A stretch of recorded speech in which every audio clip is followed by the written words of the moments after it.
can tell me what to do. You know who you're talking to. Well, you better get used. Let's fucking go, baby. Welcome back to this episode of Cope's Corner. I am your host, as always, Mike Copenaber, aka Real Mike. You can find me on Twitch, Twitter, YouTube, Facebook, all the likes of KOPESKORNER. I'm stoked to be here to talk about some UFC from past and UFC coming up into the present. Also talk about a little bit of one FC championship that's going to be a couple of exciting bouts, and also EagleFC Championship 46, which is Khabib Nurmagomedov's organization that he has started himself. So super stoked to be here with you guys. My man Mr. B, the MMA guy, will be with us in a little bit. Firstly, I'd like to thank the sponsors of the show. The first sponsor that I'd like to thank is, one second, present on stream. No, not gonna let me. One second, guys. Sorry, it takes a second to get everything going. So, like I said, first sponsor of the show I'd like to thank is Melon Brand Hats. It's MELIN. It's a luxury line of hats that my boy Brian McDonald's, one of the co-founders, talked about in high school, how we'd have a hat line unlike anything else. Some are leather, some are waterproof wetsuit materials. Some of them have lumberjack earmuff materials so that you could actually keep yourself warm in the winter. So make sure you go give melonbrand.com some love and get yourself a dope hat. Secondly, I'd like to thank Fokai Stuff, FOKAI Stuff.com. It's Guamilian gear. My boy Rome over from Guam started this vibe wear, and just stoked to have the opportunity to sport and support my boy. They have jerseys, beanies, baby blankets, doormats, fanny packs, island shirts, just all kinds of cool stuff. So make sure you go over there and give those islanders some love, because all that money goes straight to the Guamilians over there from Guam, and everybody needs that love. So appreciate FokiStuff.com. Thirdly, I'd like to thank Spliff Seed Amsterdam, SPLIFF Seeds. If you Google lemon cream kush female, the actual picture here featured is of the plant that I grew. Really, really cool. It's also on the cover of a book on Amazon, Stony Talk's Top Tips on Growing Cannabis. So make sure you go and get that paperback book and support the author, and also my picture that was there on the cover. So really, really can't thank all of them enough for the support. My man Mr. B, the MMA guy, should be jumping in here hopefully shortly so that we could chat about some things.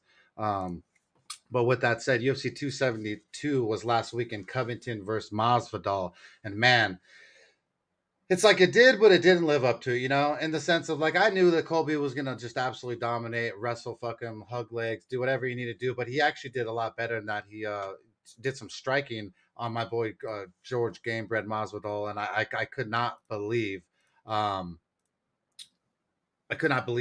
well Colby struck versus George. It was really quite amazing. So really, really can't thank y'all enough for being here on the show. So UFC 272, we did really good for the show for Cope's Corner. We see the green light in the back. That means we cashed motherfucking bets last week. We went 4-1 and absolutely dominated. The first bet of the night that we had was Dustin Jacoby versus Mikhail Olszewski. Dustin Jacoby scared the fuck out of me, not going to lie at all. He did not throw enough kicks or enough volume for me in the likings for me to put down favorite money like I did. But he did get the W, and all that matters is that we won. So plus 1 unit, plus $100 for the show. So fucking let's go. And that was the first fight of the night, first bet of the night. Really, really cool, man. And the next fight of the night, we had Ludwig Klein over Devontae Smith, and Ludwig Klein won a split decision. Devontae Smith just couldn't handle all the arsenal that Ludwig Klein just showed him. Ludwig Klein's quite amazing in that sense, and really, really good. I dig him, but he does have a cardio issue that you could see that Devontae Smith was starting to, I guess the showcase. He was just showcasing that Klein has faltered in the past because of his cardio, and it looked like he was about to falter a little bit versus Devontae Smith in round 3, but he was able to just get past the storm that what it was. So the next fight of the night was Tamir Elliott, the underdog, took on Tigir Ulanbekov. This one was super controversial in the sense that Tim Elliott, like I said, he was the underdog, the veteran at that when it comes to the newer comer Ulanbekov, but Tim Elliott did a couple dirty things. I believe he had an eye poke and then a couple glove grabs that in the grappling situation in wrestling really, really does alter and hurt the people. So I know Khabib was not happy, pretty much ruined his night in the sense because he was just pissed off after every single fight after that. So, but the next fight of the night was Umar Nurmagomedov. The reason why Khabib was there, his cousin, too, choked out Brian Keller in the first round by a rear naked choke. And not only that, man, he moves quite well, quite fluent, got good kicks and strikes well. It's pretty crazy to see because then you see him on the ground and he choked him out really, really quick, got the hooks, got the position that he needed really, really fast. And Brian Kelleher just could not handle the storm of what was Umar Nurmagomedov. And yeah, it's really interesting. I can't wait to watch this kid come up because Khabib doesn't go in everyone's corner. So he really, really does have faith in his cousin in the sense that he thinks that he can probably pass along the torch. So the next fight of the night was Marina Moroz took on Maria Agapova.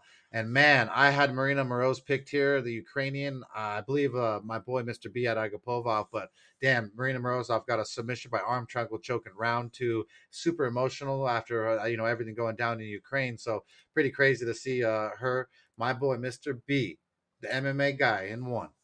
How are you, my dude, Mr. B? What's happening, Mike? How you doing? Oh man, stoked to see you, dude. I hope you're doing well. I'm good, man. I'm good. I was Likewise, bro. I was just going through a little bit of the fight, a quick review of the fight card because we have so much stuff to talk about, and I don't, can't be staying on here for 2-3 hours and boring everyone. So we try to keep it somewhat condensed. Cool, But I cool, already cool. talked about a few of the fights on there. I'm up to just talk All about right. Marina Moroz, how she did it for Yeah. Ukraine. I had her winning that fight as an underdog. I almost bet her, but I don't. Did you have Agapova with that one, B? Or did you have Moroz I too? think I was with Agapova and you Okay. picked All Morose. right. Yeah. I had because I liked her in general. And so but either way, so Yeah. Moroz, shout out to her for the W. She got super emotional and as she should, and really cool to see her get that done. The next fight of the night was Nick Nurmagomedov, and he took on Kenny and Zekchu.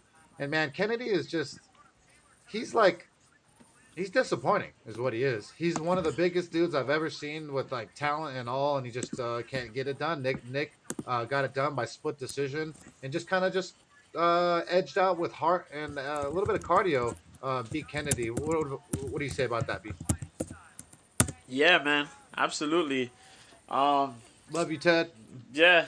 Yeah. Nagamuranu did what he had to do, man. He really pushed it. Um. Threw a little bit of better shots. Did a little bit more. And then Kennedy with the eye pokes, man. Jesus. Kind Yeah, of, kind of gave away the that too. So props to Nick, man. Nick got that underdog win there. yeah. There was Yeah. there was a bunch of eye pokes that went down. I talked about Tim Elliott pulling off the win versus Tagir and Beckhoff.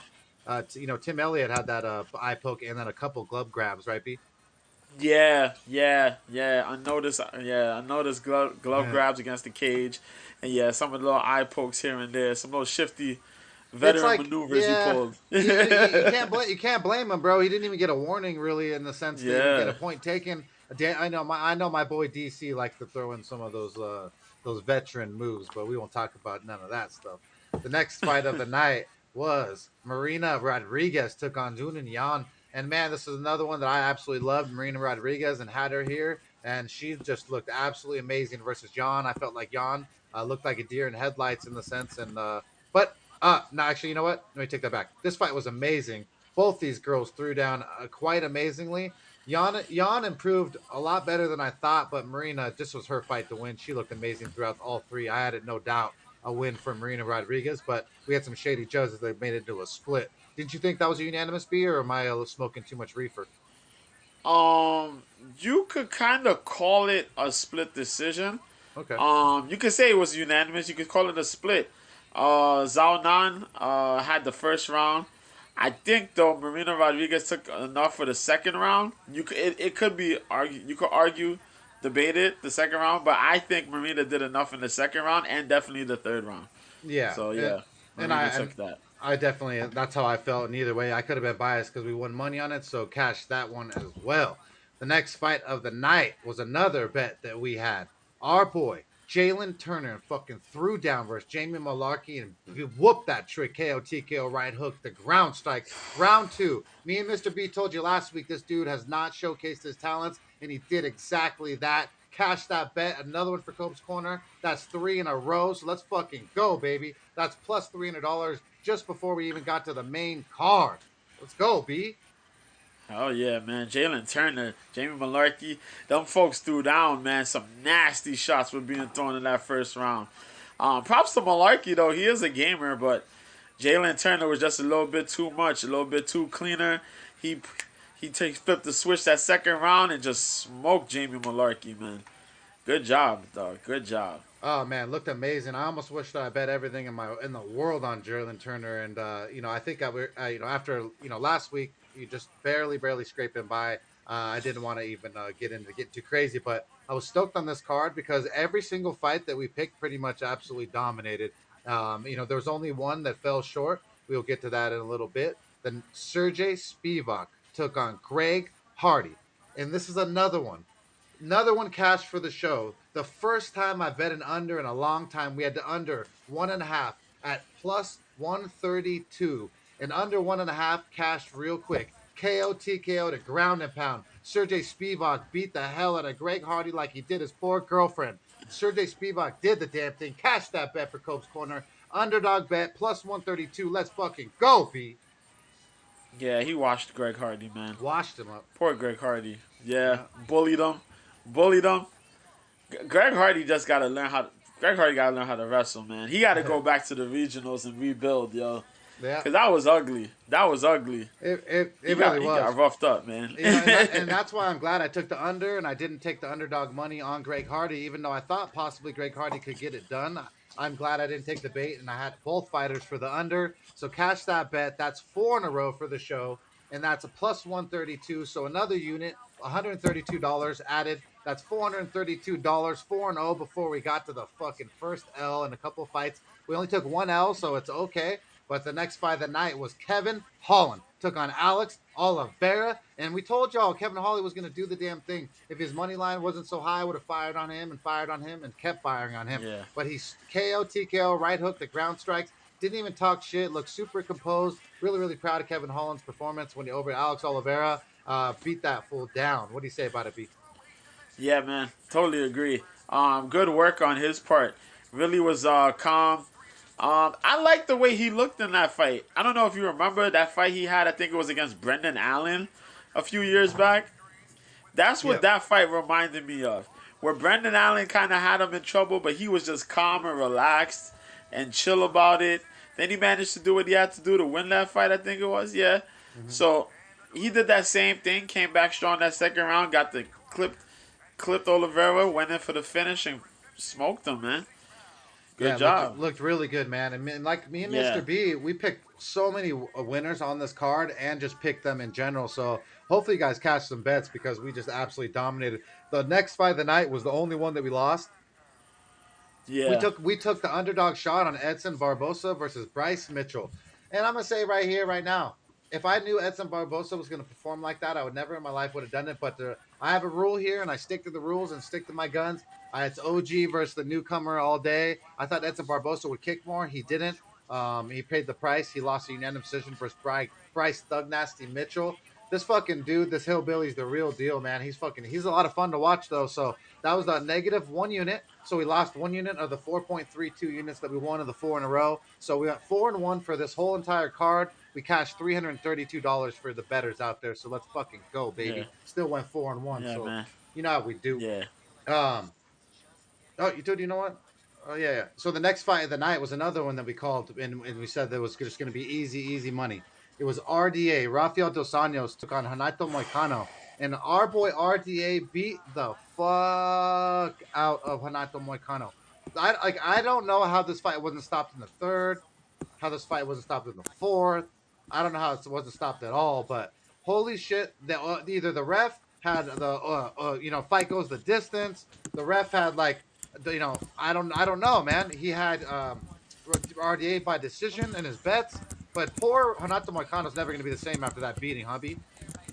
No, not for a while, man. I'm just amazed that guy. They actually let him go out there for that fifth round, man. That dude got up, beat up. He did put up a good fifth round, man, but Jesus, he got beat up, man. RDA was in full form on a Saturday night, man. Oh man, That was one. Some he was yeah. amazing. Yep. So Just that was amazing. that was another one cashed. So if you guys did that one, it was just amazing how many that in the next one. Like I didn't personally bet Colby because it was the money line was too high, but he was the money line was lower. We would have fired on him too because I just knew he was going to do it. And Colby Covington took on George Masvidal in the main event. And man, George Masvidal kind of looked like his cardio was on Twinkies and McDonald's Big Macs because I don't know, B. He's done this before. He's faced wrestlers, but to Colby Covington's credit, his striking looks sick. Colby Covington's fucking no joke, B. Nah, man. Yeah, What up, Army he Vet? got sharper. He got quite sharp, man. A lot more sharper in this fight, man. I'm really upset at the fact that Kobe managed to get as much shots as he did on Jorge Masvidal. I really am. Props to Masvidal though. He was able to scramble out of certain situations and defend himself on the ground. But Kobe was on him, man, for pretty much the whole fight. He did get clipped in the fourth round, but managed to still continue on. So big props to Kobe, man. Yeah, like I said, he walks the walk, talks the talk, and people just hate on him. So it is what it is. But dude, this week, B, there's a lot of MMA going on, huh? We have the Yeah, man. one FC championship going down on what Friday, and then we Yep. have Eagle FC 46 with Lee versus Sanchez. Kevin Lee, a former UFC veteran, taking on Diego Nightmare Sanchez, former UFC veteran and OG, in the first ever 165-pound main event. I it's like, Yes. and then we got fucking UFC, and I only have so much time to talk about everything. So it's like we're gonna talk about a few fights on each of them, but we can't be going into all of them because not everyone will know each of these fighters. But man, the Eagle FC card is fire.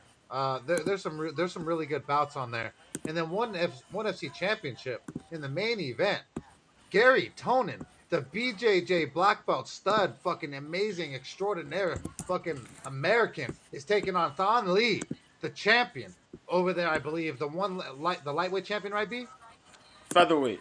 featherweight champion. Sorry. I know they mark it as lightweight, but it's featherweight because they do Okay. that hydration thing. Yeah. Yeah, no worries. So they see that's why I love B. He knows his shit. So either way, the B, that's a fabulous main event, bro, for one FC championship, huh? Yeah, yeah, it really is, man. That's a nasty fight too, man.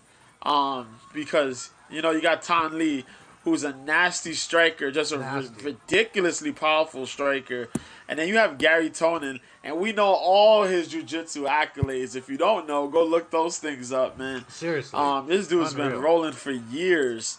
And he's just really, really good at what he does, man. And he's been undefeated so far in his mixed martial arts career.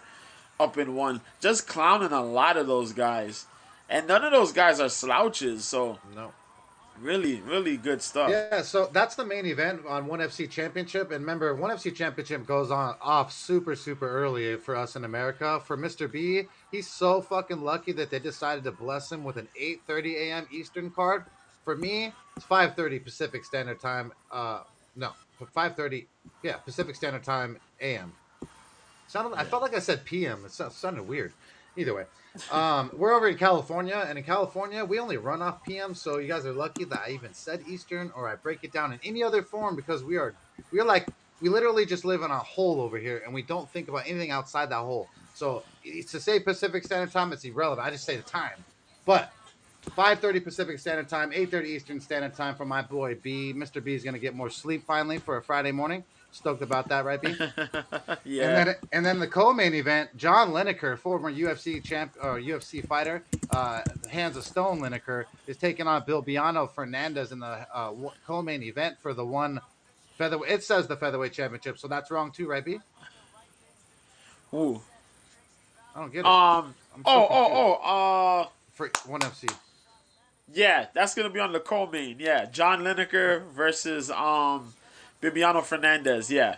That's so- definitely happening. It's for the bantamweight title. That's the co-main. Yeah. Okay, yeah, they have it marked wrong on Tapology. So Tapology has everything marked correct, but it's because of the hydration thing that Mr. B was talking about. It says Yeah. one lightweight championship for the first one, and then featherweight championship for the other one, but it's down one on each one. Yeah. So, but either way, Yeah. Friday morning, if you want to watch Bantamweight. MMA, they have it. Grab your coffee, grab a friend, and don't even pretend. Fucking watch some MMA. That would be some good stuff. And then the next one is Eagle FC 46, which goes down on Friday at 6 p.m. Eastern Standard Time for B and 3 p.m. Pacific Standard Time for me. So amazing. I couldn't ask for a better time for a card. The main event for that card is Kevin Lee taking on Diego Nightmare Sanchez. You know, man, I'm going to make it simple. Kevin Lee should win this fight, should dominate quite clear. But I mean, dude, I couldn't trust Kevin Lee fucking farther than I could throw. What do you say about it, B? Yeah, it's gonna be really trying here, man. I want to say Kevin Lee should get it easy, but you know how Kevin Lee is, yo. I know. Yeah, so that's the big deal, and we don't even know how Diego Sanchez is gonna look. That's one thing, because this will be the first fight I think he has where it's just him really fighting. He don't have that crazy guy in his corner no more. He seems to be more focused. We just gonna see, man. This is a real coin toss. As weird as that sounds, this is a real coin toss. Yeah, it's crazy. It's a coin toss, but the odds makers won't have it at a coin toss, so that's why it's just very Nope. scary. You have 40-year-old Diego Sanchez, who's he's fucking batshit crazy. I'm sorry to say, man. I mean, it is what it is. He's taking on Kevin Lee, and then Kevin Lee ain't fucking much farther from being batshit crazy. So it's gonna be a really good, a really fun main event there, to say it the least. Yeah. And then you have Anthony Hamilton. He fought in the UFC as well. He's taking on Rizvan Kunaev. Rizvan Yeah. Kunaev is gonna smash the fuck out of him, in my opinion. But what do you say, B? Yeah, I think so too, man. Hamilton's guy, you know, he's up there in age, man. 41. I don't know what the hell he's gonna do. We will see if he's improved over the years or whatnot. But yeah, Kuniev is a pretty sharp guy, man.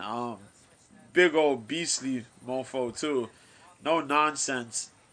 I managed to get to look at a couple fights during the week, so Kuniev is legit. And more than likely, Kuniev will probably win this. So that's that. But Nice. I don't know if you've seen the rest of this card too, man. Yeah, Ray I'm looking. Borg is fighting Yeah, Ricky Bandejas. that's what I was getting. Bandejas from Bellator Yep. against Ray Borg. That's crazy. Impa Kasanganai makes his debut for Eagle Fighting Championship. This shit is crazy, man. Yeah, and Ray Borg, what is his odds right now? That's Ray Borg. Oh my God, negative 710. I mean, I was gonna say he was gonna win, but like, let's not smoke. Hey, let's not smoke all the weed, guys. Holy shit, that number's crazy. So, but yeah. So with that said, we have a lot of mixed martial arts this week. We have the ONE FC Championship going down early Friday morning for your coffee, and for you, especially for you early risers. And then for you late risers, you stoners who wake up at 1 p.m., eat some fucking lunch, and then you all of a sudden have something to do, it'll be 3 p.m. Pacific Standard Time, 6 p.m. Eastern Standard Time for Eagle FC 46, Lee versus Sanchez. I'm actually excited for that, B, and I'm not normally excited for other events outside of the UFC. But with that said, I'm going to put on the screen the event for this card so that we could actually see. Let's see. There we go. All right, cool. All right, so with that said, we are going into UFC Fight Night, UFC Vegas 50, I believe it is on this one. Yeah. Yep, 50. I think you're They right. did- Yeah, What's crazy, like it went from Fight Night to numbers, the Vegas. Like let's just keep it. Let's just keep it one.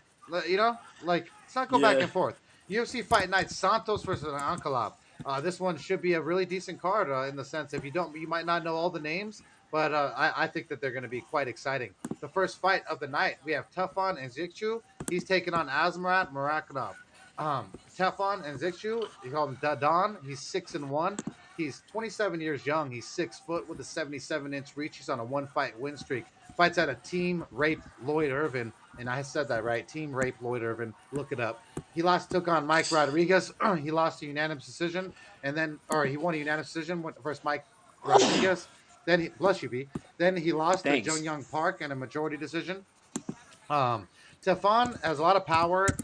He throws some big looping punches, but he gasses quite often, and that's kind of his Achilles heel. He's taken Azmat Murakanov, who's 10-0. He calls himself the professional. He's 32 years old, 5'10", with a 71-inch reach. He's on a 10-fight win streak, fights out of New Jersey. He was one of the Contender Series stars who ended up right hook the ground strikes and just smashed Mateus Shuffle in his last fight. And then in the fight before that, he won uppercut round one. This dude's a finisher. He's fucking tough as shit, and he also knows how to wrestle. In the so I think that Tefon's gonna have a lot to deal with here. Right now, the odds makers have Tefon at an underdog, so I love that. Odds makers had him at a plus 158 at 5 dimes. He's a negative 180 favorite for Asmat. So I was going to go with Asmat. I think Asmat's power is quite scary.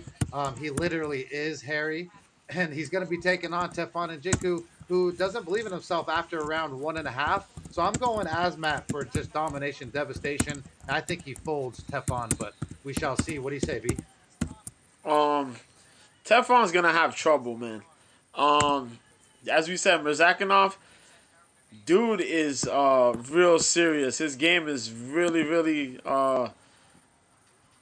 serious, man. 10-0. He moves fast on his feet. He's light on his feet. He's powerful in the grappling department. Teflon, he's managed to handle himself somewhat for the most part. In some of these fights here since being in the UFC. But I think he's gonna have his work cut off for him, man. I think Mirzakanov may be just too much, because we seen Teflon lose to Julian Park, Mm-hmm. and Park managed to mix up a little bit of wrestling with the striking and a little bit of that clinch game, and Mirzakanov's same game plan. That's his bread and butter. So I'll take Zakhanov there, man. 100%. And we had a question in the chat from Army Vet 8993, one of our dudes who supports a lot. I appreciate you. He says, "My question when you get done, how do you know who to bet on when betting?" Well, for me, right, because me and Mr. B, we do this so often and we love the sport and we know almost every single fighter. And then if we don't know them, we could go and look at what they do with on video. I have a natural feeling right off the bat. So I already know, like, if I see a matchup, I don't care what the number is. I look at the names and I'm like, boom, that's who I know is going to win. But for someone who doesn't know the fighters as well as I do, I still get that feeling, but then I go into research mode. So research mode would be what you guys would do. I look up in Google and I look up the fighter's name, right? Whatever it is, MMA. And sometimes they have a Wikipedia. If they have a Wikipedia, it will oftentimes list if they're a brown belt, a blue belt, a purple belt, what they are, what their base is, and you can get a kind of a feel for what their life and career is like, and just kind of, if you didn't know them, you could kind of see what they were good at. Obviously, if a guy has a black belt in BJJ, there's not usually going to be a strong striking attribute to that BJJ guy. So I'm going to Yes. look for the BJJ black belt who now has some striking. Because if the BJJ black belt has some striking too, and striking, it's going to really, really play in the part of my betting. So if I have a purple belt in jiu-jitsu that has decent striking versus a guy that's a black belt in jiu-jitsu with decent striking, I'm taking the black belt in jiu-jitsu all day long because this is going on the ground. That black belt's going to smother that purple belt. Same goes for a brown belt versus a black belt. Most of the time, the black belt on the ground should smother the brown belt. That's not all the Yeah. time. That's just some of the time, and that's just how I analyze things. Justin L, my boy from Vancouver, one of the sponsors from the show. Appreciate you, my What's dude, happening, being player? here. Love you, my dude. So that's kind of how I get a feel for betting. So if you weren't me, Army Vet, you would just start Googling and you look at their attributes, and then also Instagram could be your friend. You could see who their latest training partners are in the last few months and weeks.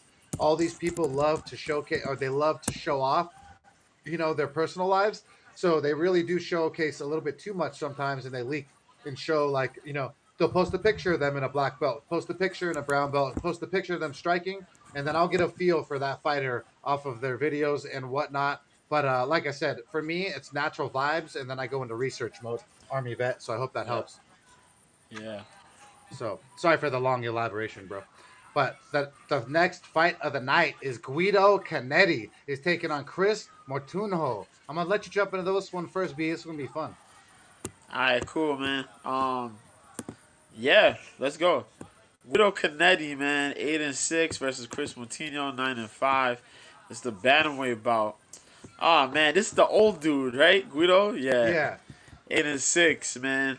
8-6. Guido Canetti, 42 years old, 5'6" with the 68-inch reach, from out of Buenos Aires, Argentina. What up, Currently Kick Your riding a Bass? 3-fight lose streak, man. 3-fight losing streak.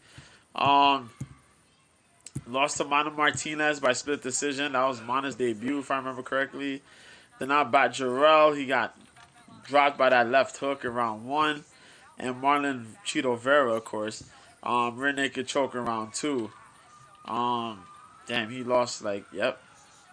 Yeah, he lost last year, the year before that, and 2018. Last time he won was in 2018, back in May. Okay. Guido Canetti, mainly a good kickboxer. Well, he's an alright kickboxer, alright striking. Nothing really crazy anywhere, but he likes to brawl though. He's going up against Chris Moutinho, man, 9-5. This was the cat that jumped in With to Sugar fight Sean. Sugar Sean O'Malley. I was about to say Sean Alley. It's okay. Sugar Sean O'Malley. 29 years old, 5'7" with a 70-inch reach. Out of Milford, Massachusetts. Only had that one loss. Was Sean O'Malley. Before that, he was on a 2-fight winning streak. And well, he was in CFFC, but I know him from CES. But the fight before the O'Malley fight, he won by arm triangle in round 3, and he beat this dude Ashik Ajim. There you go. In round 2 on CES. Then he had a 2-fight losing streak, then a 3-fight winning streak. Kind of spotty here and there, man. Before he was iffy with his striking, a lot more better with his striking. Likes to mix his combinations quite a bit. Throws a couple feints here and there when he's on. Always has this submission threat. This is a good fight for him to come in. I think he's going to make a splash real quick. I think he comes in there and takes Canetti off guard real fast and goes in for a possible submission finish. That's how I feel. Canetti could probably give him a tougher fight, but I think Moutinho will more than likely go in there, put these combinations to work, and get a submission win. That's how I feel. I 100% agree, and so this is going to be the first bet of the show here. The one thing that I don't like about this is the fact that we're a little late on the line movement, and it is what it is in the sense of we go off on Wednesday. I'd really like to go off on Friday, so we'd be really late in the sense of line movement because there's people once the line goes off per se on Sunday or say the Sunday before the event. The sharp guys like myself, diehard MMA, a bunch of people, best fight picks, Dan Levy, just a bunch of really sharp guys. You see these lines and you fire right away, and you fire because damn, I got value on that line and it moves it. So the line went from a plus 105 to a negative 155 for a negative 151 ish for Chris Moutinho, and rightfully so because Guido Canetti. I mean, I don't. He realistically, he really isn't that good, bro. Not only is he old, his volume is non-existent. And go watch his fight video, watch his fight tape. He's on a 3-fight losing streak for a reason. He throws minimal volume at all. And after Chris Moutinho just got his ass whooped by Sean O'Malley and actually, took blow for a blow and just, looked pretty good in the sense, he's tough. He kept coming forward, and not every single punch sat him down. Guido Canetti has not knocked someone out or finished someone since 2012. 2012. That's the last time that he's knocked him out, and that's pretty much 2 times. And since 2009, he's knocked someone out. So a long ass time ago, and so long ago, he's taken 7 losses in that time. So because of this, because of Guido Canetti, I don't think he has the chin. I think his chin could get caught. I know that Chris Moutinho's heart is bigger. I know that his pressure is more. I guarantee that Chris Moutinho is going to have more volume.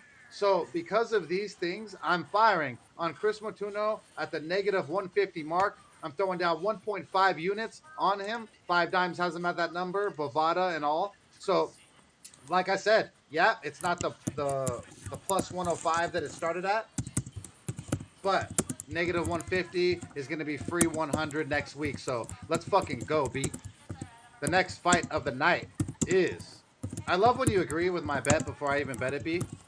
So the next. So hey, just so you guys know, me and Mr. B have lives. We have our own stuff to do, and so we don't. It's not like I talk to Mr. B all week and I go, "Hey, bro, I'm gonna bet this.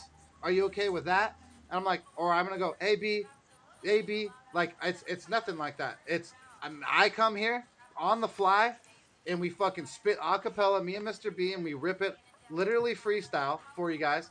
I like I said, Army vet, my feelings, my vibes. I give you exactly everything right here is exactly what I'm feeling and how I'm betting. The only thing that changed me is on Friday on the weigh-ins. So I love when Mr. B agrees with the bet after the fact. I didn't know he was gonna pick Chris Montuno in this one. He could have been Guido Canetti all day, but I'm glad he's not because I would have to talk shit to him next week. The next fight is Cody Brundage is taking on Dolce Lungambala.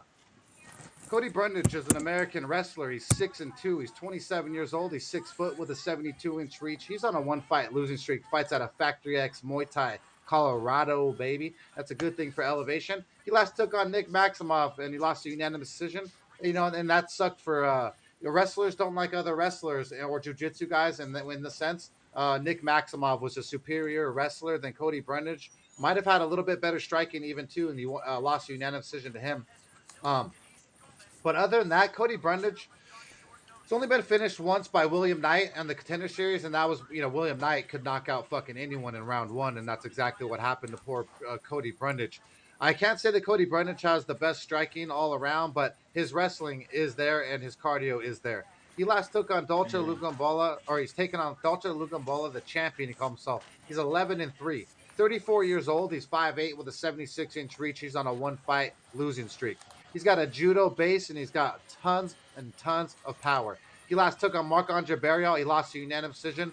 Marcus Perez, he won a unanimous decision. And then Magomed Ankalaev, he lost by front kick round 3. This dude has tons of power, no gas tank, really, in my opinion. So let me see what the odds makers have right now. The odds makers have Cody Brundage at a slight underdog, plus 107, negative 127 comeback for Dolce Lugambala. I feel like if Dolce does not start him in the first round, that Dolce is losing a 3-round decision. What do you say about this, B? Damn it, man. I feel the same way. I feel the same exact way. Yeah, if Dolce doesn't get it done within the first round, I think Cody Brundage will grapple, wrestle the hell out of him for the following rounds until he either gets a unanimous decision or he manages to break Dolce. But yeah, if Dolce doesn't get it done within the first round, I think so. Because we've seen Dolce's gas tank kind of falter bad, mainly after like a round or a round and a half. So yeah, man, this is a fight where Brundage, you can actually see Brundage winning, but Brundage has to make this grapple heavy for like the first round and avoid Dolce's judo. Avoid Dolce's judo and avoid those big shots that he throws. Yep. Yeah, and I see that it could go. Yeah. It could go to Brundage. But yeah. Like I said, that's a coin toss. I wouldn't bet that if you paid me. And both of them, like I said, it's a plus 105 plus a negative 127. Pretty much a coin toss. So they agree. The next fight of the night is Sabina Mazo is taking on Miranda Maverick. I'm gonna let you jump into that first, B. Yeah, this is a setup. You gave this to me on purpose. Look. I can't help how that goes. It's every other one, B. It's every other one. You know, before we even get into this, I just want to say this might be Sabina Mazo's last fight in the UFC. It might be. It might be. Hey, hold on one second. Hey, Army Vet had a question in the comments about EagleFC 46. Even though we jumped over to UFC, I want to answer his question. He says, one example was Sanchez versus Lee to go in depth for me because he doesn't know which one is stronger than the other in certain parts of the game. Okay, so the problem with analyzing this one, Army Vet, is we don't have a 35-year-old Diego Sanchez versus a 35-year-old Kevin Lee. So if we did, then it'd be a little bit easier for me to break down. But right now, Kevin Lee is more athletic. He's younger. He's stronger. Yep. He has more of a ceiling, but he's got a really mental weak side to him that I can never bet on. So then you got Diego Sanchez. I can't say Diego Sanchez has a weak side. I just think that he has a lot of CTE and he's got a lot of the losses under his belt and he's just different now, right? Yeah, there's nothing weak about Diego Sanchez. Diego Sanchez could come. He's gonna come forward. He's gonna fucking throw. I don't know for how long for. I just think that Kevin Lee is the better athlete. But like I said, he's got more upside. He's got more ceiling. I can't trust Diego Sanchez as far as I could throw right now. But I'm telling you this: I'm not betting Kevin Lee or Diego Sanchez at all. I wouldn't touch this fight at all. So with that said, Army Bet, that's my best analysis on that one. Yeah.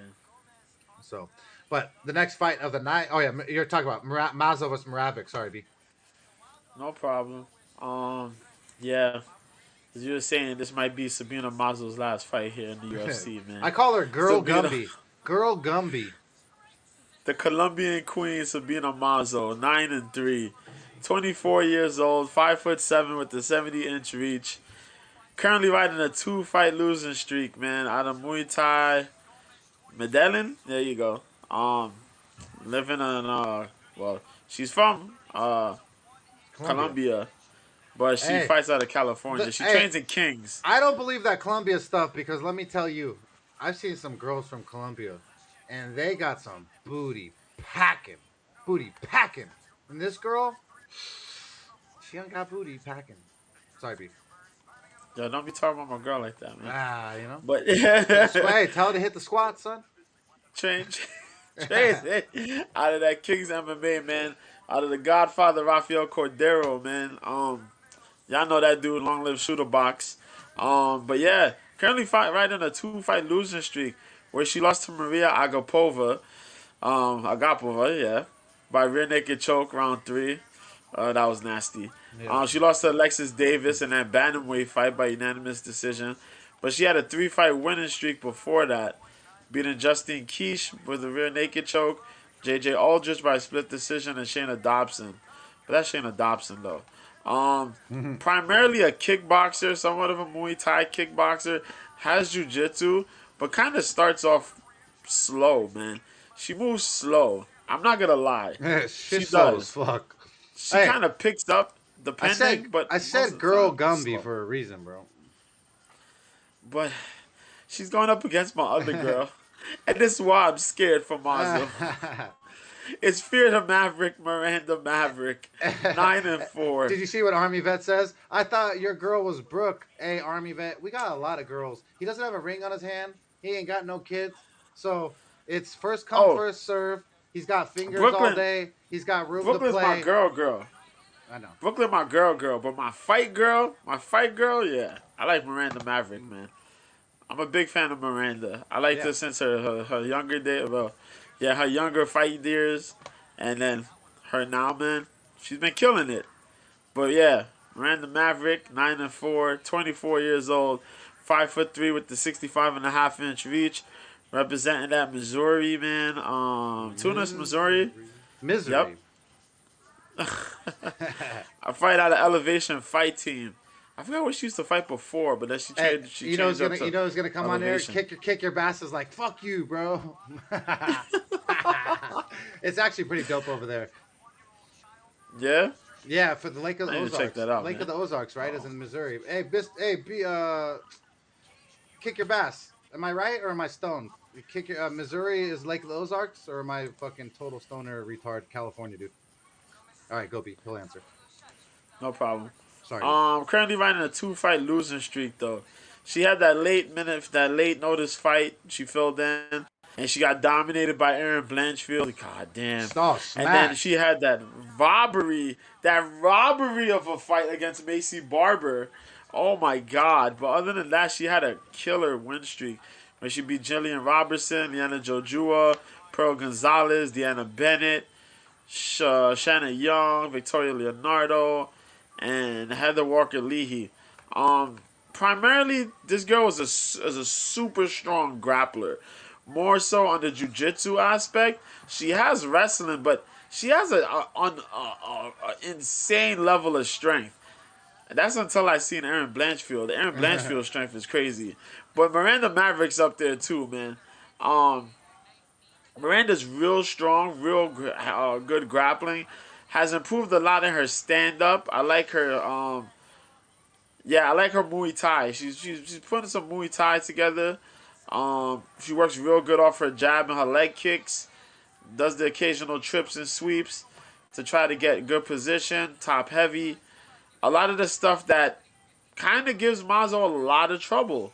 Um, I know she's gonna go in there heavy, and that's why I'm worried. And I'm taking Miranda Maverick in this one. Either Miranda Maverick is going to get a stoppage, or this will just be a clean cut decision. But either way, I'm taking Miranda Maverick in this one. I'm sorry, Mazo, but this is it, man. Yeah. This your last this your last rodeo. Yeah, I'm going with you, Mr. Yeah. B. I don't want to elaborate too much because Mr. B pretty much ripped it as clear as day. Miranda Maverick, his jiu-jitsu game is better. Her strength is stronger. She's going to be able to get Girl Gumby olive oil down on the ground and do whatever she wants with her. Most likely submission by Miranda Maverick or Miranda Maverick by decision. So make sure to play one of those two and you should cash all fucking day. I just want to shout all 37 of you here live tuning in. Really can't thank you all enough for making the show what it is. If you could please go to the YouTube on Cope's Corner and please like and subscribe and please go to Facebook and Twitter as well. It really will help me and Mr. B as we go on our endeavors. I really can't thank you all enough through all we do and all the support. But with that said, Random Maverick should do the damn thing, kind of like Top Gun did the damn thing. Next fight of the night is Damon Jackson versus Camilla Kirk. Damon Jackson is 19-4-1. He called himself the Leech. He can't be the Leech when we already had a Lee Jingleg, right? Like, what the hell's that? That's crazy. 33. Am I wrong? That's not Lee Jingleg's name, the Leech? Yeah, you're right. Yeah, that's crazy. I'll spit on him. 5'11" with a 73-inch reach. He's on a one-fight win streak, fighting out of Fortis MMA. Dallas, Texas, baby. That Texas barbecue. Go down to Franklin's Barbecue and get yourself some brisket, some pulled pork. Now we do it. He last took on Charles Rosa, and he won a unanimous decision. He just absolutely dominated the OG veteran. But Charles Rosa is, I'm not going to get into it because I don't want to disrespect him. He last took on, and then he took on Ilya Topura, and then he lost to him by punches round one. He lost punches, knee round one, jumping knee from Mavlid. He's lost the punches by Kevin Aguilar. He's lost the Bulldog choke. Damon Jackson has tapped and napped and done all kinds of things. Now you have Kamala Kirk. He called himself the Jawaian. He's 11-4. He's 27 years young. He's 5'10" with a 75-inch reach. He's on a 3-fight win streak, fighting out of Arizona. I heard he was training with Fight Ready MMA with Henry Cejudo and them, but I can't get a confirmation on that, so I can't say that for sure. But you would think if you're over there in Arizona or near New Mexico that you would wander over there, but. He last took on Makwan Americani, and he won a unanimous decision. And Mr. Finland got his ass whooped, and all his bitches taken that night. Then he took on Daniel Swan. He lost, then he won retirement round two. I don't like to see retirement at all. Dude quit on the corner. He quit in the stool. So the other dude retired, right? The other dude retired. Okay. Yeah. All right, because you never know when it says retired. So he's lost to Bruno Silva with the Souza split decision, and Billy Quarantino, Billy Q punches round three. To be able to series, 2 rounds with Billy Q, 3 rounds is pretty tough. Billy Q is pretty good, but if he's training with his wrestling and getting it sharp, he could be a lot for Damon Jackson. But I on this one, man, I would not fucking bet either of these, but I'm picking Kirk. What do you say, B? Yeah, I'm gonna take Kirk. Nice. I'm gonna take Kirk. I like Kirk. Nice. I'm actually really high on Kirk. When his debut, when he fought Americani, I picked him and people thought it was stupid. He was an underdog on that one. And he pretty much stuffed a lot of those takedowns by Marquand and managed to piece up Marquand on the feet. I think he does the same thing to Damon Jackson here. I think he's going to avoid a lot of that stupid tie-up stuff that Damon Jackson likes to do when he gets outgunned on the feet. And I think Kirk may get a KO here. He might get a KO, TKO here. Because Damon Jackson got a couple holes. And Cameron Kirk will attack. So I'm going with Kirk, man. I'm Yeah, riding with Kirk. and Kirk is a slight underdog at the negative 105 mark, negative 115 comeback for our boy Kirk. Let me look right now real fast. I want to see what's Kirk inside the distance. Kirk wins inside distance is plus 300 B. Plus 300 B. Ooh. Let me see. What's the TKO KO? Kirk by doo-doo-doo. I wish they would make it easier for me to see. Kirk wins by TKO is a plus 390 B. Fuck. Oh shit.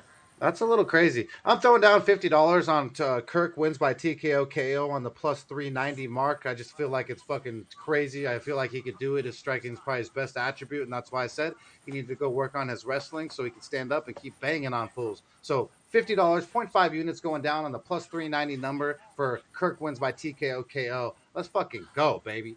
Huh, B. Yes, sir. That's how you do Yes, it, son. sir. That's how you do it. You feel it. Feeling the flow. Happy? You feeling the flow. Feeling the flow. Yes, feel it, feel it. Let's go. So the next fight of the night is Trevin Jones taking on Javed Bazarat. I'll let you jump into that first, B. All right, cool, man. Yep, let's go. Thank you, Trevin Army vet. Jones, Javid Bashrat. Yeah, Javid Bashrat. That bantamweight bout, man. Trevin Jones. This is the dude. Yep. 5-star Trevin Jones, 13-7, man. Um, 31 years old, 5'7" with the 70-inch reach, representing New Orleans, man. Vita, BJJ. Current streak that one loss. He got that one loss from that guy with the long name, man. Said Yokub Kakramanov. There you go. By guillotine choke. He lost to that guy in the third round there. Before that, he beat Mario Batista. That was last year. Timur Valiev, he had a no contest. They made it a no contest because he had smoked weed. So they threw it. It became a no contest. Bullshit.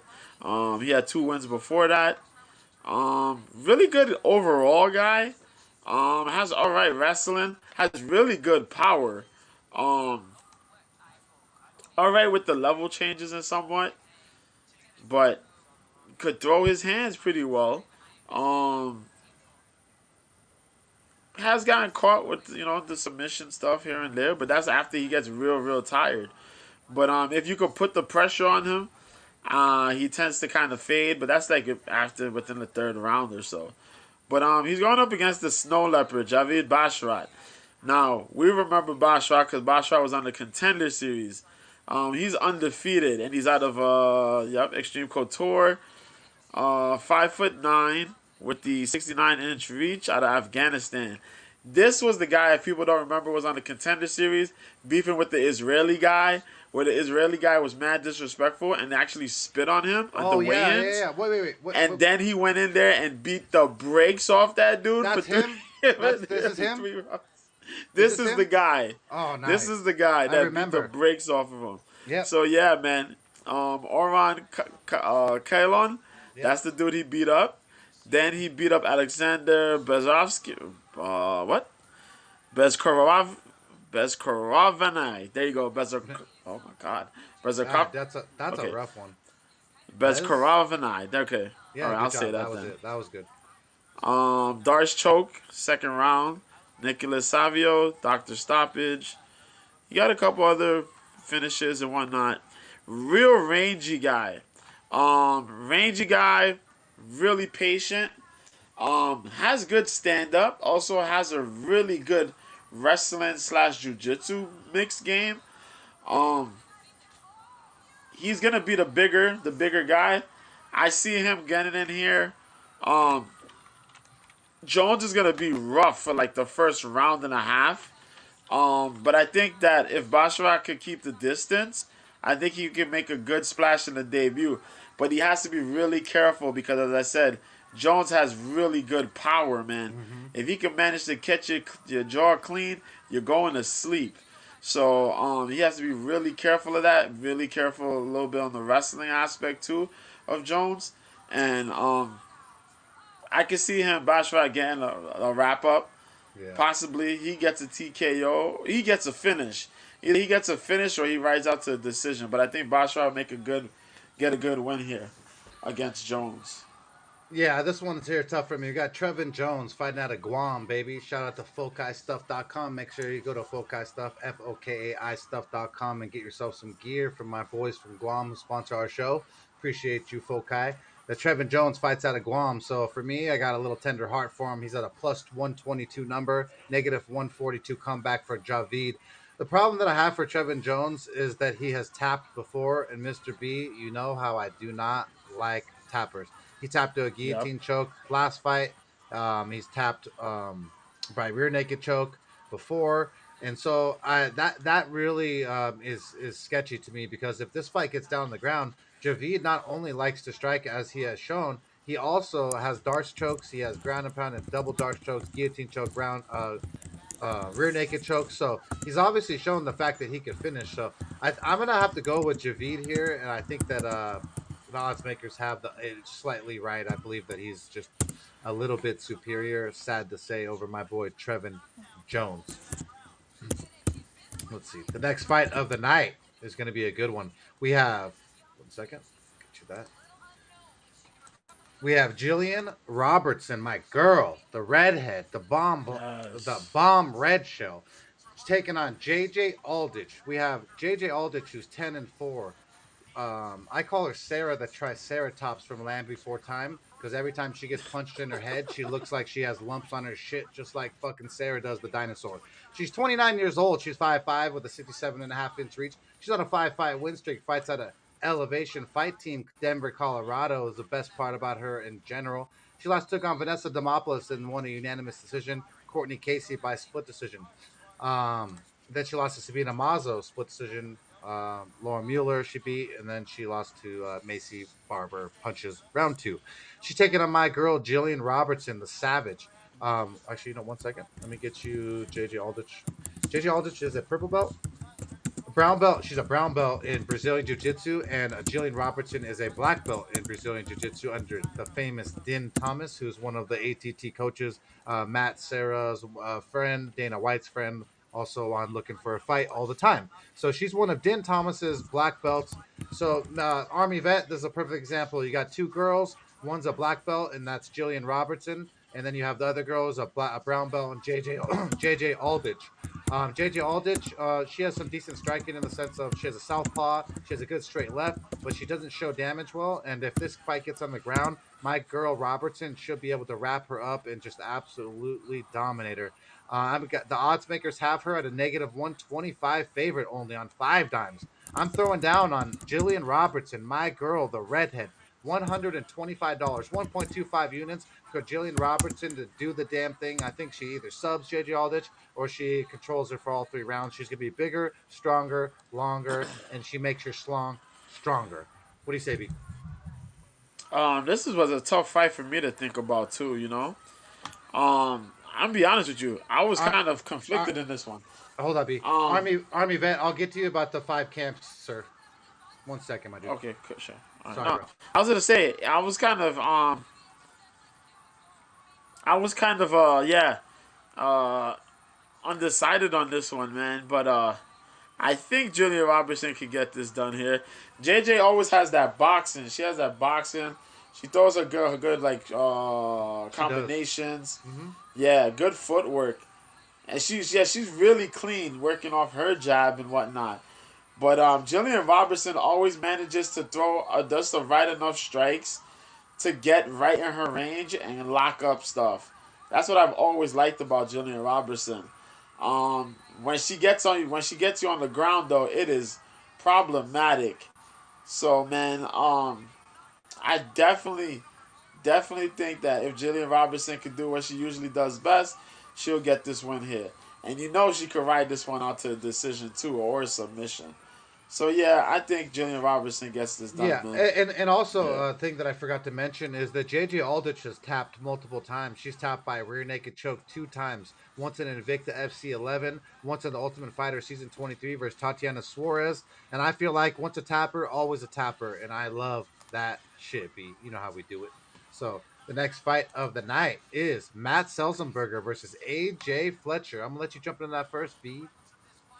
All right. Oh my God, Jesus Christ! Not this fight. Mr. Steroid, Ah, Mr. Hey. I might bet on this fight. I can't wait to hear what you say. Matt Schummelsberger, AJ Fletcher. This will be AJ Fletcher's debut fight, man. Mm-hmm. First of all, we got What's up, Semi Tony the D? Jedi. Appreciate you, bro. Matt Schummelsberger. Tone, what happening, brother? Matt Schummelsberger, 9-3. Current one fight win streak. 29 years old, 6'1" with a 75-inch reach. Representing Frederick, Maryland. Crazy 88 Brazilian Jiu Jitsu. That's not actually a bad camp. I've actually seen a couple of those guys. Not a bad camp. Martin Sano he beat with that right cross. That was at UFC 266.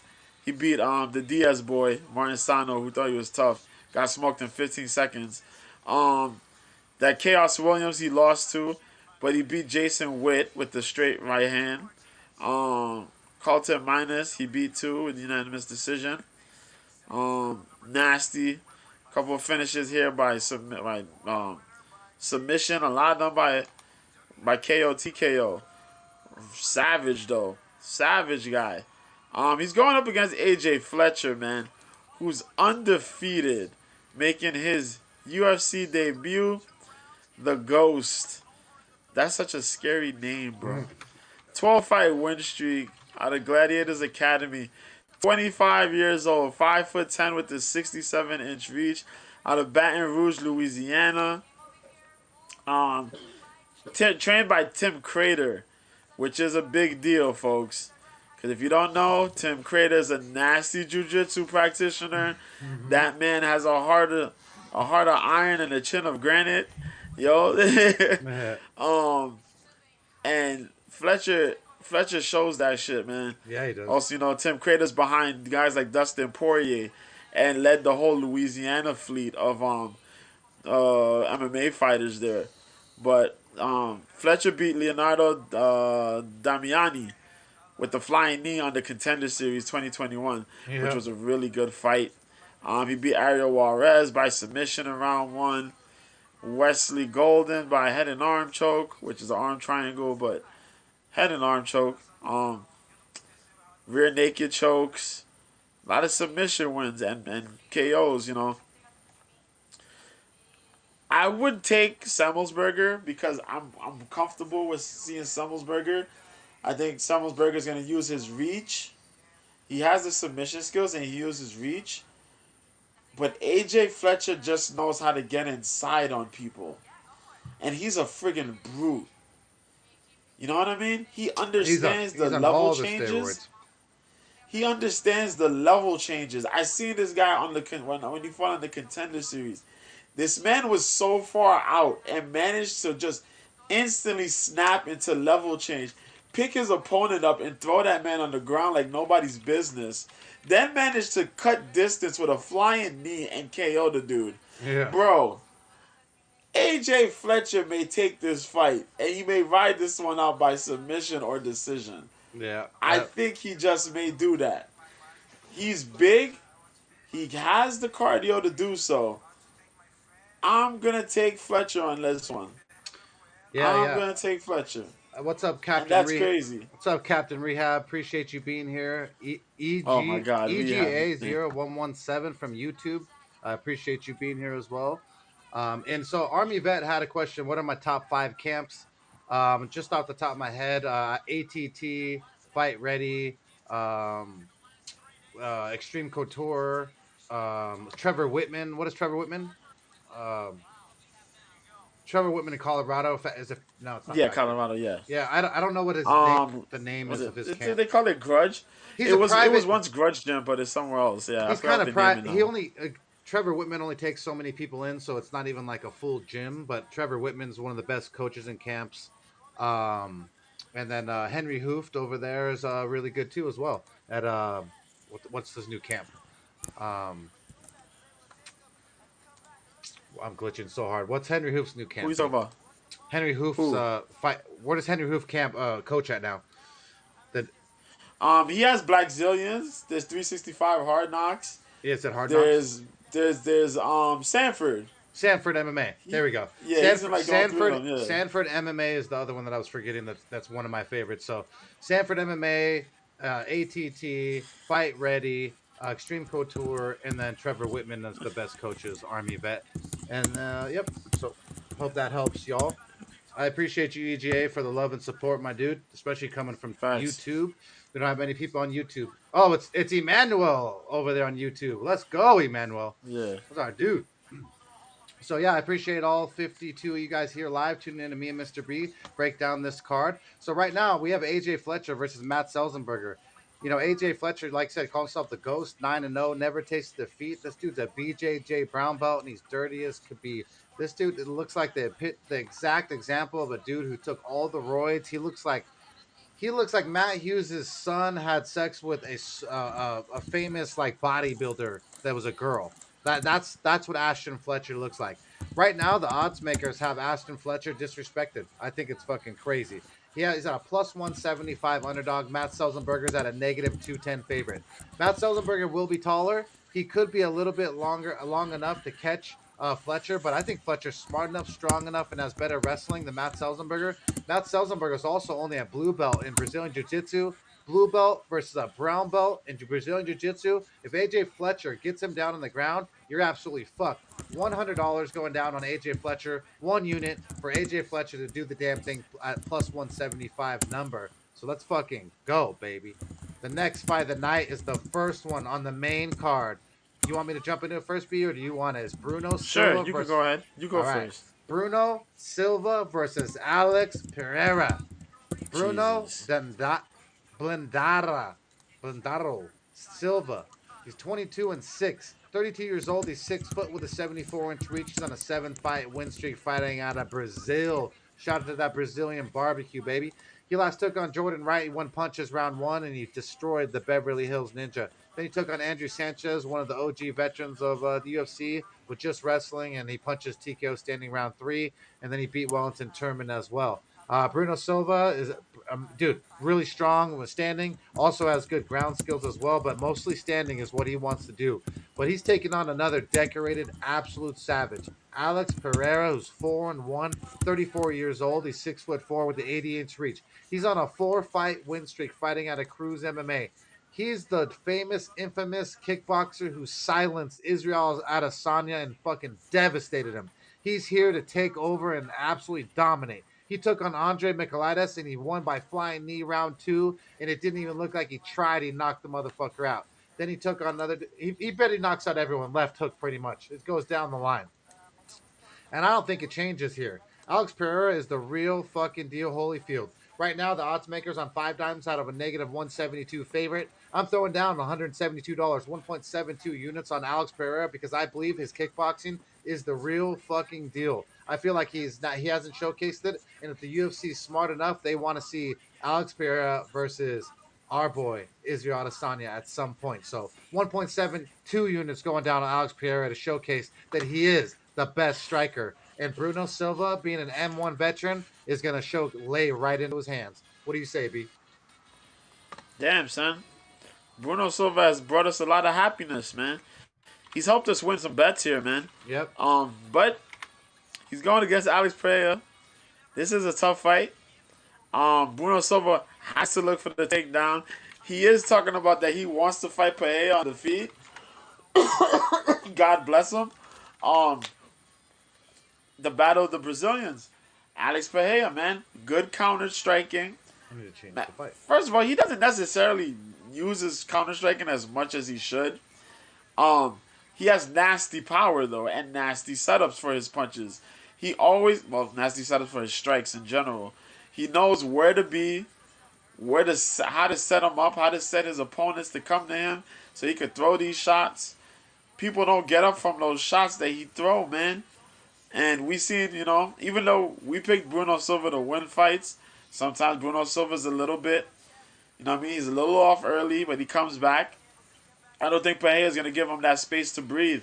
I think Alex Pereira's going to come in, clean him, get that nasty KO, go home and do whatever you got to do. Alex Pereira, man. Yeah, 100%, man. And then, like I said, I can't wait to see this fight because he is amazing and so fun to watch. Emmanuel, I appreciate you a ton for doing the work over there on YouTube and definitely helping the Facts. YouTube algorithm because I do not get a lot of love on YouTube for some reason. I don't know why, but please go to my YouTube, Cope's Corner, KOPESKORNER. Give just a little bit of rub and some love on this on the like, subscribe, and fucking just give us a little bit of love. The next fight Word. is Mr. B is going to jump into it first, but is Drew Dober versus Yes. Terrence McKinney, baby. It's going to be a fun one. Jump into it, B. Jeez. All right, man. Drew Dober, Terrence McKinney, 155, man. This is going to be a dog fight. But this all Hell depends on yeah. what Drew Dober shows up. Drew Dober, 23 and 11. First of all, we need to address the fact that this man should not be fighting anymore. He should go and do like Model. modeling He should for be modeling, yep. clothing, Yep. polo, Abercrombie Calvin and Fitch. Klein, Yep. Abercrombie and Finch. Calvin Was it Klein Banana underwear, like you Republic? said. Yep. Whatever, man. Because Jesus Christ, man, this guy's 33 years old, 5'8", with a 70-inch reach. Represent that Denver, Colorado, that Elevation Fight team. Currently riding a 2-fight losing streak, where he lost to Brad Riddell by unanimous decision, and got caught by Islam Makhachev in round 3 with an arm triangle. Um, yes, from the half guard. That's still scary to me. The fact that you submit to a dude that catch you in half is nuts. But it is what it is. But before that, he had a 3-fight win streak where he cleaned out Alexander Hernandez. He beat Nasrat Hakparast, and he beat Polo Reyes. Um, Drew Dober has a nasty kickboxing game, man. He's compact. He throws real quick combos. His takedown defense is all right for most guys, unless you're like a really strong elite level grappler. Um, he pretty much could stifle a good portion of those takedowns. Good movement. Doesn't really necessarily use a takedown unless he really needs to, but as I say, good combination, good dictation of range, good counter shots. Terrence McKinney, we kind of went over this one like 2 weeks ago about Terrence McKinney. Terrence McKinney, 12 and 3, 27 years old, 5'10" with a 74-inch reach. From Chicago, Illinois, but trained out of Spokane. With the Warrior Camp, is it? Yeah. Currently riding a 5-fight win streak. Beat Ferris Zion like 2 weeks ago. This man's back in here again. Bigger test compared to the last time where he beat Zion for a naked choke. Matt Frivola knocked him out 7 seconds. Izari Ortiz, he put that man to sleep. Galvino, he put that man to sleep.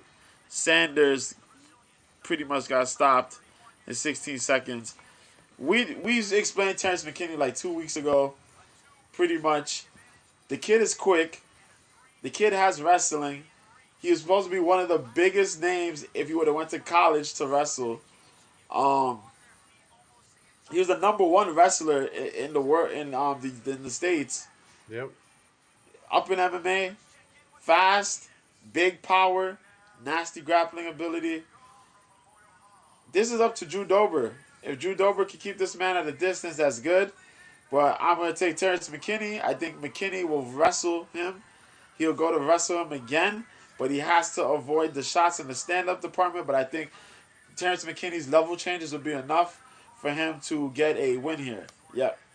That's how I see that. You know, if Terrence McKinney's wrestling wasn't so fucking good, I'd say that Drew Dober would have a really good shot to absolutely dominate here. But I just don't think so. I think that Terrence McKinney is going to be able to out wrestle him and smother him and be able to take away any distance that Drew Dober needs or any scrambling positions. And so I'd like the Terrence McKinney at the plus 147 underdog mark. I feel like he's going to beat Drew Dober here. So me and Mr. B both agree. So if you guys want that dog money, go over there and hit Terrence McKinney up because he's going to fight for your money for sure. So let's see.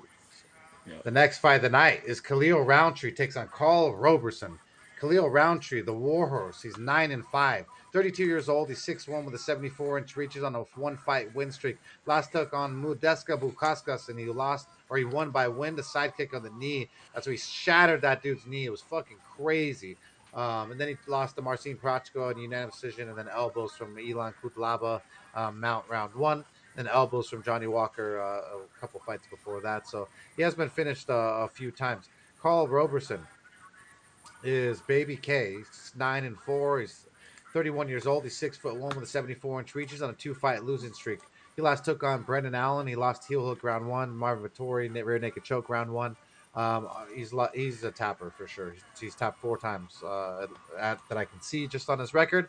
I think that the Khalil Roundtree, this is his fight to win. I feel like he is way too scary in that first round, and that Khalil Roundtree could absolutely devastate and fuck Carl Roberson up in that first round. So if you do like Khalil Roundtree, I definitely recommend him by KO, TKO, most likely, or the money line on underdog. But what do you say, B?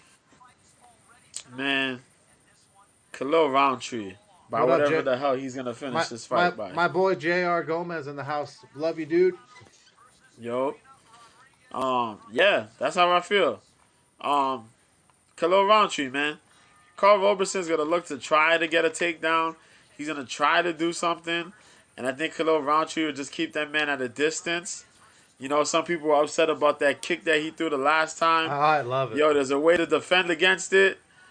That poor man stood in a side stance and left himself open to get caught by that kick. Um, it is what it is. Until you look at the tape and realize how to defend it, you're gonna get caught by it. Don't stand in the side stance. Stand straight up. Um, yeah, I think Carl Roberson's gonna try to look to get inside, and I think Khalil Rountree's gonna mess that man up. I'm picking Khalil Roundtree, man. Oh, I'm glad I you don't, I agree. don't like Carl Roberson. Screw Carl Roberson. F Yeah, Carl Roberson, man. he's got a little bit of quit in him, and if he has that the night Khalil Roundtree wants to come be a beast, he's going to be a terrible nail for that hammer. Yep. Our boy Kick Your Bass on Twitter, he also on YouTube, he also says that he likes Roundtree as well. I know my boy J.R. Gomez. I think he liked Carl Robeson a little bit, but he wasn't quite sure earlier in the week when we were talking. But he likes Drew Dober versus our boy Terrence McKinney. So I'll be talking shit to my boy J.R. Gomez during the barbecue that we have this weekend when we go and do that fight. So that'll be even more, when me and my buddy don't agree. It's even more fun because we just talk shit and the whole time the fight's going on. So the next fight of the night is Alex Caceres taking on Sodiq Yusuf. Let you jump into it first, B. Yo, this fight is dope right here, man. Hell yeah. This shit's some good shit. I talked about this joint on Monday. Like, you know, they recognizing Alex Caceres, man, and that's really good. His run now is kind of like how Jeremy Stevens has been, where this dude they practically grew up in the organization, so it's pretty dope to see. You know what I mean? But yeah, Bruce Leroy, 19, 12 and 0. 33 years old, 5'10" with the 73.5-inch reach. Coming out of Miami, Florida, but repping that MMA Lab. Shout out to MMA Lab. Benson Henderson and all y'all. Yeah, man. Currently riding that 5-fight win streak where he beat Sung Woo Choi, rear naked choke. Kevin Kroom, unanimous decision. Austin Springer, rear naked choke. Chase Hooper with unanimous decision. And Steven Peterson by unanimous decision. 33 years old, and this dude fought way too many names, dog, in the UFC. We forget that this guy fought Sergio Pettis, he fought Damasio Page, he fought Escovedo, he fought Faber, he fought Cole Miller, he fought Yair Rodriguez, Jason Knight. Like, yo, think about that shit. And this man is 33 years old. Jesus Christ, man. You know, he has that karate, that discipline, but his jiu-jitsu game is pretty damn good. He's up against Sodiq Yusuf, though. Super Sadiq, 11-2. Currently actually riding a losing streak, actually just a one loss. 28 years old, 5'9" with a 71-inch reach. Representing that Lagos, Nigeria. Niger boy. Out of Team Lloyd Irving. Strong man, Lloyd Irving. Last fight he had was back last year where he lost to Arnold Allen, the dark horse guy. I think he's like number 15 right now, I think. In the featherweight division, I don't remember. But he is gonna fight on that UK card, so be on the lookout for that, folks. Before that he beat Andre Fili, unanimous decision. Gabriel Benitez, he beat that man with ground and pound. Shaman Moraes, unanimous decision. Suman Mokhtarian, punches in the first round. Mike Davis, decision. And Dylan Took, round one, punches. Yusuf is a kickboxer. He's a really strong kickboxer. He's very fast. Um, he's okay. He pops in real fast, real in and out. Good feints, good setups on his strikes. But it's a good matchup because a lot of Sadiq's weaknesses are pretty much possessed by Bruce Leroy. Um, who's the favorite in this fight? Sadiq Yusuf by big. Let me give you That's crazy. the odds right now. Sadiq Yusuf at negative 230 favorite. Comeback for the underdog Alex Caceres, OG veteran, at a plus 190. That's Wow. crazy. I know they're fucking smoking. Wow. Could be a 3-round decision by fucking our boy Caceres again. Yeah, that's what I'm about to say. I'm taking Caceres on this one. I am taking Caceres on this one. Yep.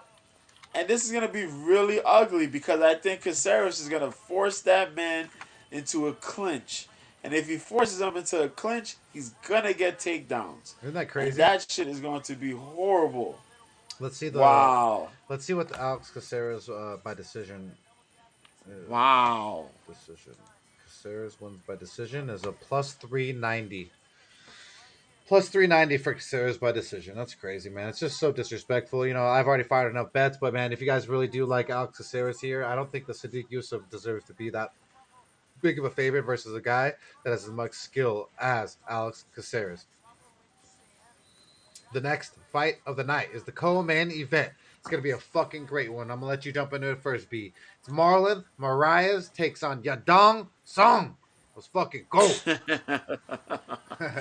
Oh, this co-main event, man. Hey, I'm having there's some a Chinese, lot. There's a lot riding on this I got fight. Chinese food coming on the way, so let's fucking go, Yadong Song. Magic Marlon Moraes, 23-9-1, aka Mr. One Punch Man, aka the scariest dude in WSOF at the time. Oh man, currently riding a 3-fight losing streak. I would have never believed Marlon Moraes would be on a 3-fight losing streak. But here we are, man. 33 years old, 5'6", 66.5-inch reach, representing that Nova Friburgo, Rio de Janeiro, Brazil. Now training in the Armory. I'm not sure. I think he left. He left ATT. He might still be with ATT. I think he left ATT. Moraes, right? Yeah, he's not with ATT. He left, I think. Yeah. He went to take his training out in Thailand with Tiger Muay Thai. And now he's with the group at the Armory. The Armory is a little bit of these kickboxer cats. Yep. A couple mixed, grappling arts, but mainly high level strikers are up in there. But they're good. It was a good team. It's a good team he's with. But 3-fight losing streak. Had that crazy but horrific loss against Merab Dvalishvili. My boy Rob Font finished him in the first round. And Corey Sandhagen caught him with that wheel kick in the second round. TKO. Rob Font was a KO. Before that, he had that Aldo win. Marlon Moraes, as we say, the Magic Man, throws a lot of good punches. Doesn't really load on nothing much. Good submission skills. Good KO ability. Good finishing ability. But that cardio has always been his Achilles heel now, man. I'm thinking he should move up, but he still wants to be at 135. But it is what it is. But he's going up against the Kung Fu Monkey Song Yadong Song, 18-6-1, representing that team Alpha Male. 24 years old, 5'8" with the 67-inch reach. I still forget this kid's only 24 years old. That is bonkers, He's a stud, man. Representing that Harbin. Jesus. The 16th century China. warriors. Facts, yo. That Harbin, Heilongjiang province in China. There you go. Um, I two agree, fight win JJ. streak. Beat up Julio Arce by round 2 TKO. Casey Kenny he beat with a split decision. Casey Kenny, kiss my ass. You're a horrible person. Kyler Motherfucker. Phillips he lost to, but he beat Marlon Vera with unanimous decision. Um, Song Yadong, man. The kid could wrestle, but doesn't really wrestle, and uses his speed, his footwork, and just his nasty striking ability. Um, has a little bit of that sand show karate style, but has really good boxing because Uriah Faber and all those guys are there, so they do pretty good work, man. Um, as far as this fight goes, I know Marlon Moraes is probably an underdog in this fight. Um, he'll probably be a crazy underdog too, maybe. Marias. Um, Moraes. Right now, a pretty decent underdog at plus 205 underdog, negative 245 comeback for the favorite, Yadong Song. Yep, I figured. I Yeah, figured. easy work. Um, yeah, that's crazy. Marlon Moraes seems to be really fit. If he got his mind right, I think he could get this win here. But shit, man. I want to believe that Marlon Moraes wins this fight. I want to believe that. But there's a lot of somewhat inconsistency and a bit of things that the Don Song could take advantage of to win this fight. Yeah, I'm and going to say my heart says Moraes. My brain says Song, though. you're funny. Yeah. Yeah, with this one here, man. Marlon Moraes. Don't get twisted. Great striker. He really didn't get to showcase his full skills 100% in the UFC, but he's a little bit too small. And Song Yadong is way too big for a Chinese 16th century warrior. He's gonna fucking come here and take this Brazilian barbecue and beat the fuck out of this meat, mince it up, tenderize that meat, and fucking whoop that trick. If his money line wasn't too high, I'd be throwing down everything in my mother on Yadong Song to fucking make Chinese food and fried rice out of Marlon Moraes on this night. So with that said, Yadong Song gonna fucking whoop that trick in the co-main event of the night. Now we got the main event of the evening. Oh, Thiago boy. Santos takes on Magomed Ankalaev. The hold on one second. Of course, this fucking mess. Thiago Santos Marietta, he calls himself 22-9. He's 38 years old. He's 6'2" with a 76-inch reaches on a one-fight win streak. Fighting out of Rio de Janeiro, Brazil. Shout out to the Brazilian barbecue because that barbacoa is fire. He last took on Johnny Walker and he fucking unanimous decision dominated him. Alexander Ratchik, he lost unanimous decision, and then Glover Teixeira rear naked choke round 3. But that's Glover Teixeira, and you've all seen what the hell Glover Teixeira has been doing lately. The champion of the world, the oldest fucking champion we've had, pretty much. So he's taking on Magomed Ankalaev, who's 16-1, 29 years young, 6'3" with a 75-inch reach. He's on a 7-fight win streak, fighting out of Russia. So no one likes you right now, Ankalaev, but you're still the favorite somehow. He last took on Volkan Ozdemir, no time, and no time had no time at all to get his ass beat, lost a unanimous decision, and then Nikita Krylov lost a unanimous decision by Ankalaev, and then Ion Kuntlaba, he lost punches round 1, 2 times back to back because he's tried to say that there was some reason why he got beat up the first time and ended up getting his ass whooped a second Yeah, time. But Kudalaba this got this whooped, this yeah. Russian, not only does he have the combat sambo wrestling, but he also has some fucking really good striking, as you can see, being able to take out some veterans like Ozdemir. Nikita Krylov's got some really good striking. And then Ilan Kutlaba, he's no joke with the power department. So Thiago Santos, he's going to need to throw kicks in devastating fashion. Like he's going to have to fucking pray that one of these kicks hits the knee, breaks the leg, does something on the fucking uh, something on his nervous system with his nerves on his leg. He has to hit one to make something happen so the wrestling doesn't take place and whatnot. But because Ankalaev's just a tough fucking dude. He's just good all around. He most likely win this fight. It's no shit. The odds makers have him at a huge favorite. Negative 550 favorite for Magomed Ankalaev, the underdog. Thiago Santos Ooh. comeback is on plus 425. I'm not betting on this at fucking all. If you bet this type of fight, you're dumb as bricks. I hope that you lose your money. This is like I'm passing completely. I'm gonna pick Magomed Ankalaev by submission. But what do you say, B? Oh shit. You said plus 425 or I did. that what you said? That's what the odds maker said. God damn. Back in black. What's up? What's up? That's got to change at some point during before Saturday. Hey, what up, Back in Black? Yeah, man. This is a really good fight. As far as things go, to cut this thing really short, you hit a lot of good points there. Thiago Santos has to press action in this fight. He has to press action, and he has to force Magomed Ankalaev in a scenario where he's able to get a counter shot or counter shots against Magomed. Magomed is too technical of a striker, too technical in his skills to be caught relatively off guard. The last time he did get caught off guard was against Paul Craig. And look how long ago that was. You know what I mean? You know what I mean? Bear Jew caught him with was it a triangle choke, I think it was? It was fucking nuts. Hail Mary. Yeah. You know? So, Santos has to try to do those types of things, man. And Ankalaev is really technical, but really economic with his strikes, too. He lands pretty well for a guy his size. He has that Sambo background. He has that Sambo in his back pocket. So he could go with the level changes if he needs to. You know he's going to look to pressure with the level changes against a guy like Santos. Because Santos is pretty much the big hammer who likes to come in and throw big shots.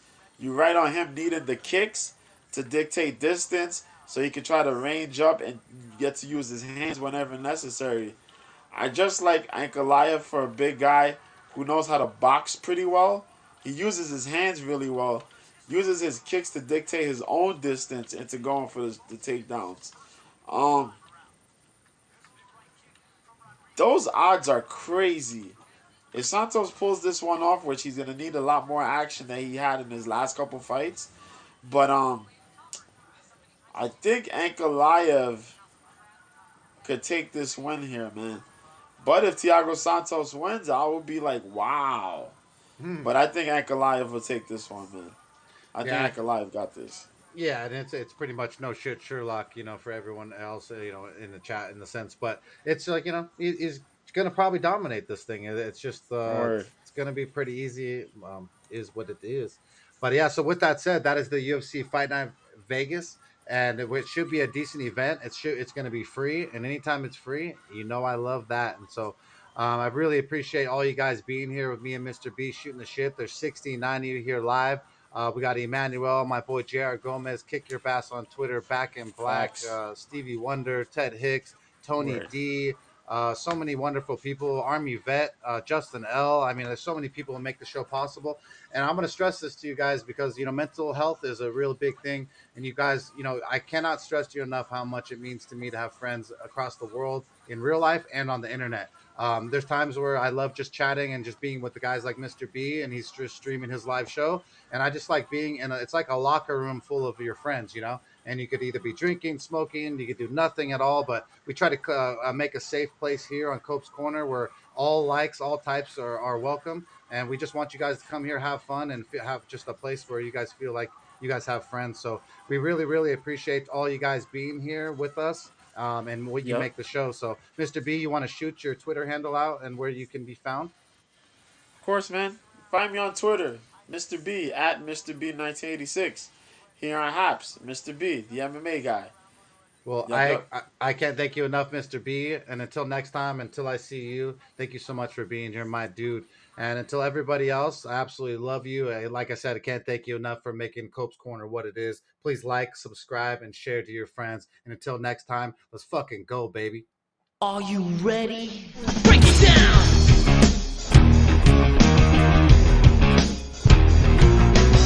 Degenerate into something fool.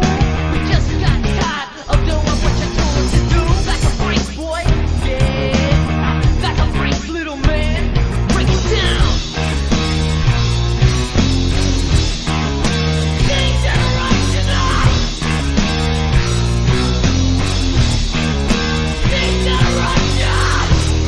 Think you can tell me what to do? Know who you're talking to? to the way the ball bounce.